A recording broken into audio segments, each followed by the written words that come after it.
ஆண்டவர் இரட்சகருமாக இயேசுவின் இனிதான நாமத்தினால் உங்களை வாழ்த்துகிறேன். இந்த நாள் நம்முடைய ஆவிக்குரிய சிந்தனைக்காக யோசுவாவின் புஸ்தகம் 9ஆம் அதிகாரம் 14ஆம் வசனத்தை நான் வாசிக்கிறேன். அப்பொழுது இஸ்ரவேல் கர்த்தருடைய வாக்கை கேளாமல் அவர்களுடைய போஜன பதார்த்தத்தில் சிறிது வாங்கிக் கொண்டார்கள்.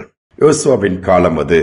யோர்தானை கடந்து எரிகோவை தகர்த்து, ஏன் ஆயு பட்டணத்தில் ஒரு பின்னடைவு ஏற்பட்டாலும் மீண்டும் அதையும் உடைத்தெறிந்து எல்லாவற்றையும் பிடித்து சுதந்திர கானானை சுதந்திரித்துக் கொண்டிருக்கிற அந்த நாட்கள்ல கிபியோனியர் என்கிற ஒரு கூட்டம் பக்கத்துல தான் இருக்கிறாங்க. அவங்க வேறு வேஷம் தரித்து கந்தலான உடை, பழுதாய் போன பாதரட்சைகள், பூத்து போன அப்பங்கள் இதெல்லாம் கொண்டு வந்து யோசுவாவுக்கு முன்பாக நிற்கிறாங்க. வெகு தூரத்திலிருந்து வரோம், எங்களுடைய சூழ்நிலை இப்படிலாம் நிறைய காரியங்களை செய்து ஒரு இரக்கம் உண்டாகும்படியாய் அப்படியே யோசுவாவை இறங்கியிருந்தாரு. அவங்க இஸ்ரேல் ஜனங்களும் அவங்களோட உடன்படிக்கை பண்ணிருந்தாங்க. அவங்க கொண்டு வந்த பதார்த்தங்களை அதை வாங்கிக் கொள்றாங்க. ஆனா ஆண்டவருக்கு இது பிரியமில்லாமல் போய்விடுகிறது.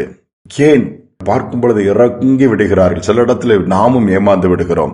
இறக்கப்பட வேண்டியதுதான். இரக்க குணம் உண்டு, இரக்க குணம் தேவை. இரக்கமுள்ளவர்கள் பாக்கியவான்கள், அவர்கள் இரக்கம் பெறுவார்கள் சொல்வதும் தேவனுடைய வார்த்தை தான். ஆனால் எல்லாவற்றுக்கும் ஆண்டவரிடம் கேட்காமல் செய்ய முடியாது. கர்த்தருடைய வார்த்தை என்ன?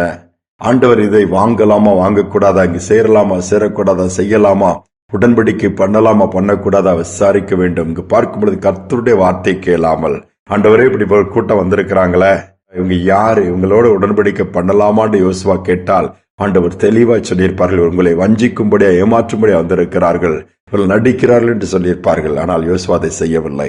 பின்புதான் தெரிய வருகிறது, ஐயோ நாம் ஏமாந்து விட்டோமே, வஞ்சிக்கப்பட்டு விட்டோமே. அநேகருக்கு நீங்க இந்த வாழ்க்கையில இப்படிப்பட்ட ஒரு பாதை அல்லது இப்படிப்பட்ட ஒரு காரியம் நடக்கிறதை பார்க்க முடிகிறது அல்லவா? ஏன் பின்பு ஏமாந்த பிறகு புலம்புகிறோம், நான் நம்பி ஏமாந்துட்டேன, அல்லது எனக்கு நம்பிக்கை துரோகம் பண்ணிட்டாங்களே, என்னை ஏமாத்திட்டாங்களேன்னு சொல்லி புலம்புறீங்களா? இன்றிலிருந்து ஒரு முடிவெடுங்க. எதுனாலும் கொஞ்சம் டைம் கொடுங்க. எடுத்தோன்னே டக்குன்னு முடிவெடுக்காதங்க. ஆண்டவர் சமூகத்துல வச்சு, ஆண்டவரே இவங்க வந்திருக்கிறாங்க, இவங்க நாங்க உடன்படிக்கை பண்ணலாமா, இவங்களை நாங்க ஏற்றுக்கொள்ளலாமா, அல்லது நாங்க போகலாமா கேட்டீங்கன்னா ஆண்டவர் தெளிவா நடத்துவார். ஒரு அருமையான கர்த்தருக்கு பயந்த குடும்பம், கணவன் மனைவி பிள்ளைகள் எல்லாம் பக்கத்து வீட்டுல ஒரு புதிதாக குடியிருக்கும்படியா ஒரு குடும்பம் வருகிறது. கணவன் மனைவி 2 பேர் தான், பிள்ளைகள் இல்லை. அவர்கள் என்ன பண்ணுகிறார்கள், வந்து பக்கத்துல இவங்களோடு கூட பேச ஆரம்பிக்கிறார்கள். இவர்கள் கிறிஸ்துவை அறிந்து பாடல்கள் பாடி ஆண்டவருக்கு பிரியமா இருந்தது பார்த்து அவங்களும் வந்துட்டு, பரவாயில்ல உங்க வீட்டுக்குள்ள எவ்வளவு சந்தோஷமா இருக்கீங்க, பிள்ளைகள்லாம் பார்க்கும்போது எங்களுக்கு அதை பார்க்கும்போது சந்தோஷமா இருக்கு, வரும்போதெல்லாம் பிரைஸ்லான்னு சொல்லி அந்த மாதிரி வந்து பழக ஆரம்பிச்சாங்க. அவங்க எதை செஞ்சாலும் இதை நீங்களும் சாப்பிடணும், நாங்க செஞ்சோன்னு சொல்லும் போது, சரி சிஸ்டர்ன்னு சொல்லும் போது இந்த பிரதர் கொஞ்சம் யோசிக்க ஆரம்பித்தார். ஏமா அவங்க எல்லாத்தையும் கொண்டு வந்து இங்க கொடுக்குறாங்க, நம்மளையும் சாப்பிட சொல்ல கட்டாயப்படுத்துறாங்க, எனக்கு இது ஏதோ ஒரு மாதிரி இருக்குதா, நம்ம எதுக்கும் ஜோம் பண்ணிக்கலான்னு சொல்லிட்டு அவர் என்ன பண்ணாராம், கணவனும் மனைவி ஒரு நாள் ஜோம் பண்ணும்போது ஆவியானவர் நடத்தல்படி அவங்க எது கொடுத்தாலும் வாங்கி அவர்களோடு கூட உடன்படிக்கை பண்ண வேண்டாம். அந்த ஹலோ நல்லா இருக்கீங்களா, நல்லா இருக்கிறோம், அதோடு வைத்துக் கொள்ளுங்கள், மிகவும் நெருங்கி பழக வேண்டாம் என்று சொல்லிவிட்டார். இந்த வார்த்தைக்கு அப்படியே கீழ்ப்படிந்தார்கள். இவர்கள் எதுலையுமே அந்த மாதிரி கொஞ்சம் டிஸ்டன்ஸ் கீப் அப் பண்ணதுனால அந்த பக்கத்துல புதிதாக வாடகைக்கு வந்தவங்களும் இவங்களை கொஞ்சம் குறைச்சிட்டாங்க. அடுத்து பக்கத்துல இருக்க வீட்டோடு பழக ஆரம்பிச்சாங்க. ஒண்ணுக்குள்ள ஒன்னு ஆயிட்டாங்க. அவங்க சமைச்சது எங்க கொடுப்பாங்க, இங்க சமைச்சதை கொடுப்பாங்க, சிலர் சேர்ந்து போய் சாப்பிடுவாங்க. இப்படி நல்லா பழகிட்டாங்க. சில மாதங்கள் போச்சுது.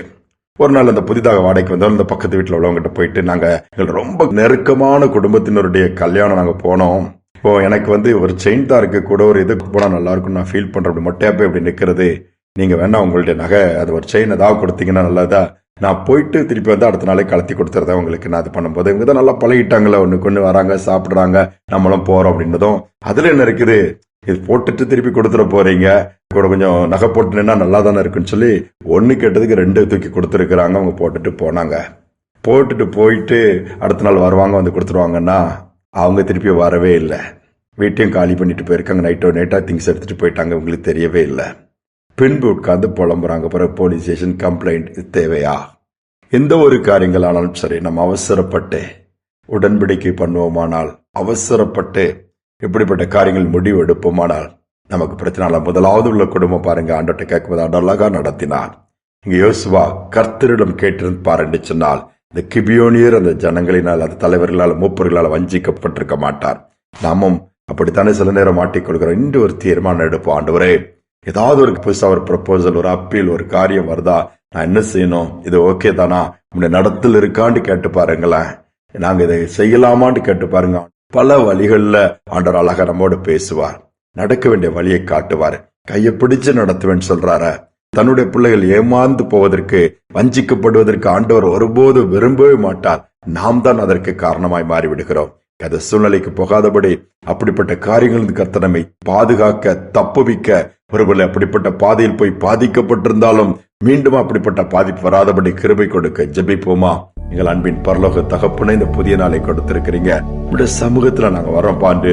யோசுவா அவனை சேர்ந்தவர்கள் எல்லாம் கிபியோனியர்களிடம் வஞ்சிக்கப்படுகிறார்களப்பா. உம்முடைய வாக்கை கேளாமல், உடைய வார்த்தையை கேட்காமல், உம்மிடத்தில் விசாரிக்காததினாலே அங்கே ஏமாற்றப்படுகிறார்கள். நாங்களும் அநேக நேரத்தில் ஏமாந்து விடுகிறோம், நம்பி விடுகிறோம். சூழலை பார்த்து அப்படியே இது உண்மை என்று ஏற்றுக்கொள்கிறோம். அப்படி அல்ல, நாங்கள் சூழ்நிலைகளை பார்த்து எதை பார்த்தாலும் சரி, உண்மை முதலாவதாக பார்த்து அதற்கு பின்பு முடிவெடுக்கக்கூடிய கிருபைகள் எங்களுக்கு கொடுப்பீராக.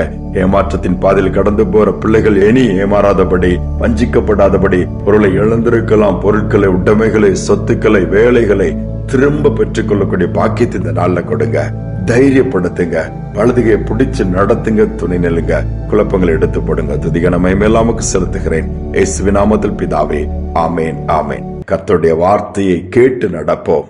எந்த ஒரு காரியங்களாலும் அவருடைய சமூகத்தில் போய் விசாரிப்போம். நிச்சயமாகவே நேர்வழியில் கர்த்தர் நம்மை நடத்துவார்.